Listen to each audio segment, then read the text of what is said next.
আজকের দিনে আমার খুব ভালো লাগছে।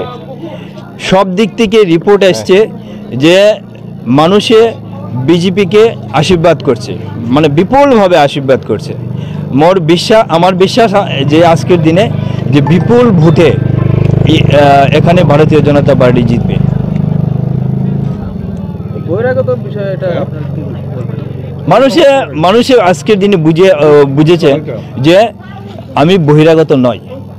আজকের দিনে মানুষে বুঝেছে কংগ্রেসে এটা একটা মিথ্যা প্রচার চালাইছে। আজকের দিনে আমার ভোট শিলচরে আসে, এটা সত্যি কথা, এটা মিথ্যা কিছু নয়। কিন্তু আগে আমার ভোট ধলাইতে ছিল, এটা আজকের দিনে মানুষ বুঝে আসছে, জনগণ বুঝছে, কাজেই এটা কোনো ফ্যাক্টর নয়। আপনার লড়াই কার সাথে হবে? মোর ওয়ান সাইডেড ইলেকশন হব। হ্যাঁ, মই একতরফা ইলেকশন হবে, এখানে একতরফা ইলেকশন হবে, এখানে কোনো পার্টি কন্টেস্টে আসবে না। আমি বিজেপি এখানে মিনিমাম 60,000 ভোটের ব্যবধানে জিতব। কোন কোন জায়গা পরিদর্শন করেছেন? আমি শুরু করেছি, নতুন বাজার গিয়েছি, পানিবড়া গিয়েছি, এখানে এসেছি, যাব আমি পালংঘাট যাব, সব দিকে যাব। খুব ভালো সাড়া পাচ্ছি। আমাদের কার্যকর্তারা বিভিন্ন দিক থেকে আমাকে রিপোর্ট করছে, ফোন করছে, বলছে যে বিপুল সংখ্যায় মানুষ বিজেপিকে ভোট দিচ্ছে।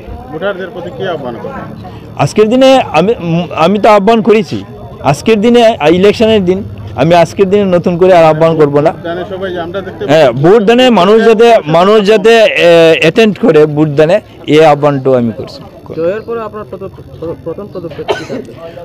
জয়ের পরে ধলাইয়ের যে রাস্তাঘাটের ডেভেলপমেন্ট যে কাজ চলছে, এই কাজটাকে যাতে আরও অ্যাক্সেলারেট করা যায়, তার জন্য আমি কাজ করব।